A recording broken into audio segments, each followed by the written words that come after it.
এটা কি আপনার বন্দুক নাকি? এটা মানে লাঠি বর দিয়ে হাঁটেন এরকম? ভালোবাসার নাম কি হয়? মানে আপনি এটা বলতে চাচ্ছেন যে নবী করিম সাল্লাল্লাহু আলাইহি ওয়াসাল্লাম গান বলার জন্য বলছে? হ্যাঁ, আপনি দামু ভাই জায়গা আবার এখানে যেতে পারবেন, আমি সব দেবো। আচ্ছা, আপনি টয়লেট পরিষ্কার করেন?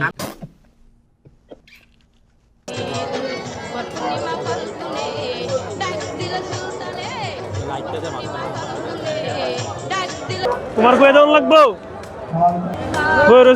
টাচ করো না ভাতিজা, টাকা পয়সা তো অনেক হয়েছে, তখন কি প্রাইভেট কার কিনান না মোটর সাইকেল কিনান, কোনটা? ট্রাক কিনে লই যান একটা। আমার বেলতলি সুলেমান ল্যাংটা দোহাই ল্যাংটা দোহাই ল্যাংটা, কাটা কেল্লা কাটা কেল্লা কেল্লাই করে আল্লাহ আল্লাহ।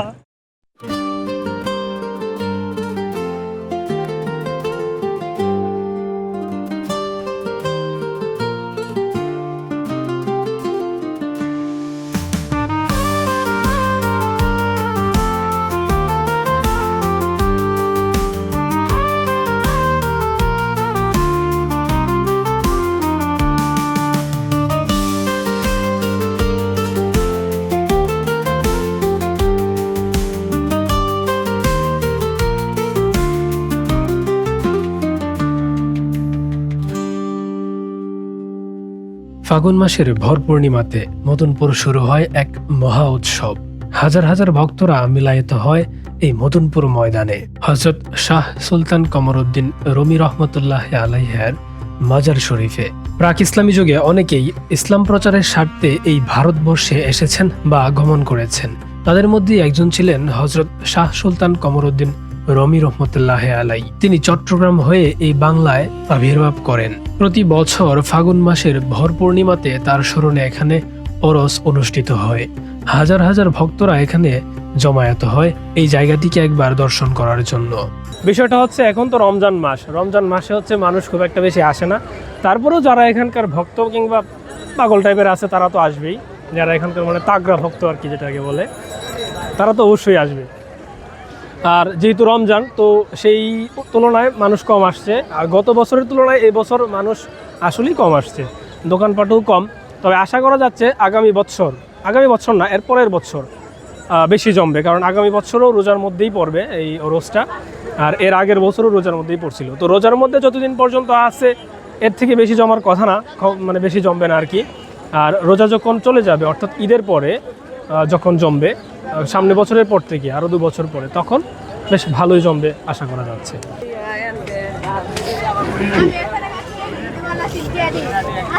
এই মেলাতে মোটামুটি সব ধরনের জিনিসই পাওয়া যায়, টেডি বিয়ার এবং অন্যান্য ব্যাপার সহ সব কিছুই পাওয়া যায়। তো টেডি বিয়ারটা বেশ সুন্দর দেখতে, বেশ ভালো লাগতেছে। আর এই দোকানপাট অনেকগুলো চলে গেছে, আর ও দোকান আসিল, এই মুহূর্তে দোকানপাট অনেকগুলো চলে গেছে আর কি। আর যেহেতু আজকে শেষ, মানে আজকে হচ্ছে শেষ, সাধারণত এটা হচ্ছে চাঁদের যেই ভর পূর্ণিমাটা থাকে, চাঁদের 14 তারিখ 13 তারিখ এই সময়টাতে হচ্ছে সবচেয়ে বেশি জমে। এরপর থেকে আস্তে আস্তে মানে কমতে থাকে আর কি। ছোটবেলায় এরকম একটা বাঁশি কিনলে আর কোনো কিছুই লাগছে না। ওমা বাজে না,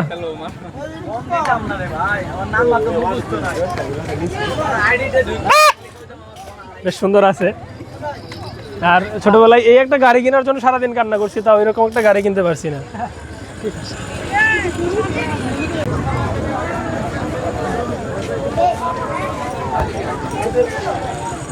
মানে সবকিছুই আছে এখানে, খাট, এটা কি জানি করে, আয়না, ড্রেসিং টেবিল আর কি, খাট, এই যে টেবিল, সোফা, ডেক পাতিল, চেয়ার সবই আছে এখানে। বাকি আছে শুধু বউটা।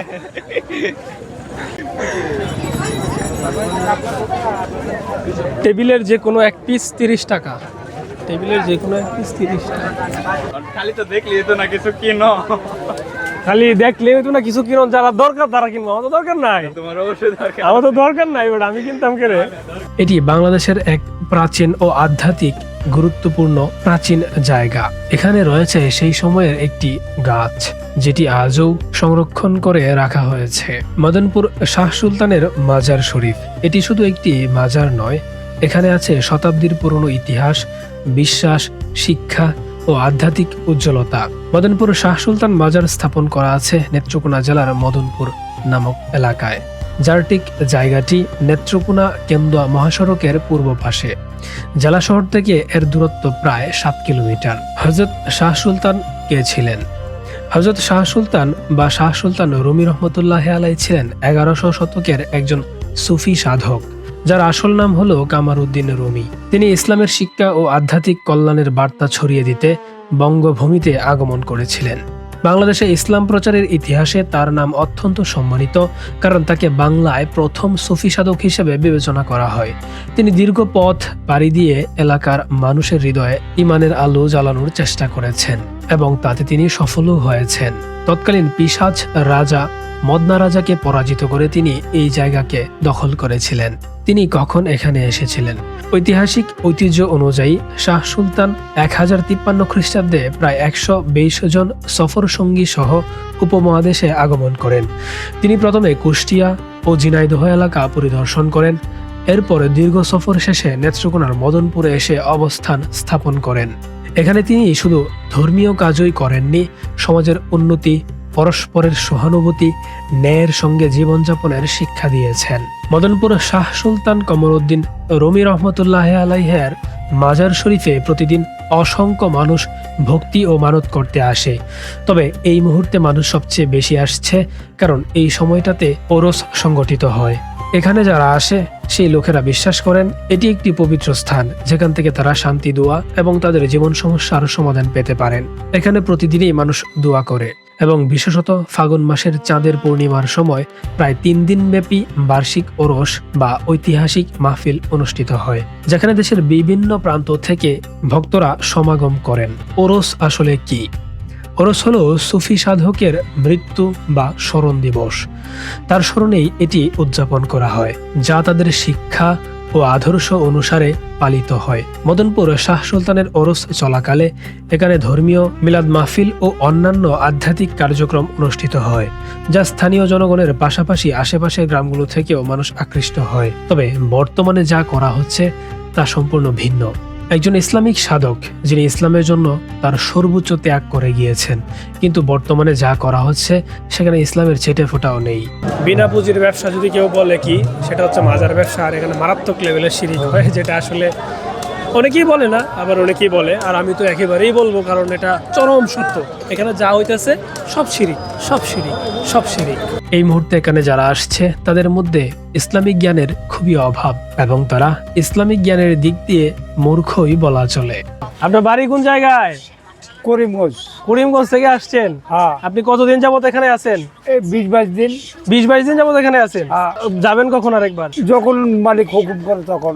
আপনারা এখানে মূলত কোন কাজে আসছেন বা কোন? আমরা আইছি আল্লাহর অলির উদ্দেশ্যে তাই? এবং নিজে মুক্তির পথ খুঁজতে। আপনারা কি কাফেলা নিয়ে আসছেন? কাফেলা। কোন কাফেলা?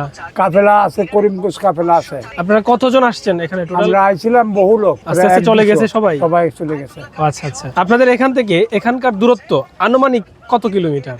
70 কিলো। 70 কিলো। আপনারা যে ওখান থেকে আসছেন, আপনারা কি শুধু পুরুষ আসছেন নাকি মহিলাও আসছেন? মহিলা আসছে। কতজন? মহিলা আইছে 205 জন, 10 জন। আচ্ছা, আপনারা টোটাল তাইলে কতজন আসছেন? 200-250। 200-250 আসছেন। এখন আপনারা কখন যাবেন? যাওয়ার তো ঠিক নাই, যতক্ষণ আল্লাহর হুকুম না হয় ততক্ষণ তো লড়া যাবে না। আচ্ছা, আপনারা কি এখানে আসার পর কাফেলাতে কি আপনারা কোনো শিল্পী টিল্পী নিয়ে আসছেন? হ্যাঁ, শিল্পী আনছি, গান বাজনা হয়েছে। গান বাজনা হয়েছে? হ্যাঁ। আপনার নাম? আমার নাম আব্দুল হামিদ। আপনার বয়স? 101। 101 বছর? হ্যাঁ, 101 বছর বয়সে 1 আপনি? বছর চলতেছে। বাহ, এই তো যে- অনেক বয়স। এই যে ওনারে দেখছি বেলা ছোট, তাই? তখন দেখছি আমি ছোট, ওনারে দিয়ে দেখাইতেছি। এখানে আসার পর আপনার কি কোনো আত্মতৃপ্তি মিলে? আত্মতৃপ্তি মানে সম্পূর্ণটা আত্মতৃপ্তি। আল্লাহ এবং রবি এবং রাসূল তাদের দর্শন পাওয়া যায়। এখানে তো আপনি আসছেন কাফেলা নিয়ে, এখানে আছে আপনারা গান বাজনা করতেছেন, এটা কি আপনারা কিভাবে দেখছেন? এটা আমরা দেখতেছি কুমতি। শুভতীপ মানে? সুমত আর কুমত দুইটা পাঠ। একটা পাঠ হলো সুমত, সূক্ষ্ম চিন্তা ভাবনা, আচ্ছা। আর একটা হলো অজ্ঞানী চিন্তা ভাবনা। সামা, গজল, গান পরিবেশন করার জন্য নবী করিম সাল্লাল্লাহু আলাইহি সাল্লাম বলে গেছেন। মানে আপনি এটা বলতে চাচ্ছেন যে নবী করিম সাল্লাল্লাহু আলাইহি সাল্লাম গান বলার জন্য বলছে? হ্যাঁ, এরকম কি আপনার কাছে কোনো মানে ইয়া আছে? দলিল, হ্যাঁ দলিল। হ্যাঁ দলিল আছে, খুতবাতুল আহকাম, উদ্বাতুল আকাম, আহকাম ওখানে কি বলা আছে যে গান বলা গাওয়া- আছে। গান গাওয়ার কথা নবী করিম সামা সাল্লাল্লাহু আলাইহি সামা ওয়াসাল্লাম বলছে? সামা বলা আছে। সাবা মানে কি? সামা মানে গজল, গান আর গজল দুইটা কি এক তাহলে? হাম এবং নাথ। হামদ নাথ হচ্ছে, হামদ হচ্ছে নবীর শানে গাওয়া, হ্যাঁ নবী নাত মানে হচ্ছে অলি আল্লাহর শানে গাওয়া, নাত মানে হচ্ছে নবীর শানে গাওয়া, হামদ মানে হচ্ছে আল্লাহর শানে গাওয়া। আল্লাহর দুইটা। শানে গাওয়া। তাইলে এই দুইটা তো আসলে এটার সাথে কোনোভাবে মিলতেছে না, তাহলে আপনারা এটা কিভাবে দেখছেন? আমরা এটা দেখতেছি যেটা সূক্ষ্ম চিন্তা ভাবনা করে এই দেশে যারা বিজ্ঞ জ্ঞানী আসছে হুম। পূর্বের যুগে তারা করে গেছে, আমরাও করতেছি। আচ্ছা, আপনারা যে এখানে আছেন, আপনাদের খাওয়া দাওয়া খাওয়া বা দাওয়া থাকা ঘুম সেগুলো আপনারা কিভাবে মেনটেন করেন? থাকা ঘুমের জায়গা আছে, বাসা আছে, ঘর আছে। আচ্ছা। খাওয়ার আমি একা থাকতেছি, আমার খাওয়ার চিন্তা নাই, খাওয়া আসতে আছে। আপনারা সবাই যে থাকতেছেন, আপনাদের সবার খাওয়া দাওয়া হ্যাঁ, কে খাওয়া maintain আল্লাহ করতেছে? খাওয়াইতেছে। সবার খাবার দাবার কি কোনো এক জায়গা থেকে মেনটেন করতেছে না? না না, যার যার খাওয়ান। ও আচ্ছা আচ্ছা। এবং সবাই- আল্লাহ পাক কার মাধ্যমে পাঠাইতেছে সেটা আল্লাহ ভালো জানে। আচ্ছা ঠিক আছে, ধন্যবাদ। আপনারা তাহলে আরো বেশ কিছুদিন পরে এখান থেকে যাবেন নাকি? হ্যাঁ, মালিক যদি দয়া এই করে। ওরস কি আজকে শেষ নাকি আরো পরে? ওরস আজকে শেষ, আজকে শেষ। আজকে তো বৃহস্পতিবার, আজকের পরে এটা সমাপ্ত হয়ে যাবে। সমাপ্ত হয়ে যাবে। তো সমাপ্ত হলেও কি আপনারা যাবেন না বাড়িতে? না, আমরা বাড়িতে যাব, কেউ কেউ যাবে না, কেউ কেউ থাকবে। আপনারা কি পাগল প্রতি যারা। বছরই এখানে আসেন? প্রতি বছর না, প্রতি টাইমে আসি। প্রতি টাইমেই আসেন? হ্যাঁ। আপনারা প্রতি বছরেই এই সময়টাতে আসেন? হ্যাঁ আবার এছাড়াও বছরের অন্যান্য সময় কি আসেন? আসি। অন্যান্য সময় হ্যাঁ, আসেন? অন্য সময় যে কোনো এরকম কিছু তার- কাফেলা নিয়ে আসেন নাকি? কাফেলা তো আসি, আগামী বছরও আসবেন? আসবো যদি বাইসে থাকি, মালিক যদি বাঁচায় রাখে অবশ্যই তাহলে আসবেন আসবো। নাকি? হ্যাঁ, আচ্ছা ঠিক আছে, আপনার জন্য শুভকামনা রইল। শুভকামনা। কি কি ছবি আবার চুপ থাক, ছবি দিব। না না, উনি যেটা বলছে ঠিক আছে, ওনার কথার সাথেও সঙ্গত। এ মামা, আমি একটা কথা বলবো। জি বলেন। হ্যাঁ বলেন। আপনি আমি নাই রে বাংলা, আমার ভাই নাই। মামা আচ্ছা বলো। আমি একজন বলে ভিডিও তারা আতুর আল্লাহর কাছে আতুরা তারা আল্লাহর পাগল, আল্লাহর পাগল।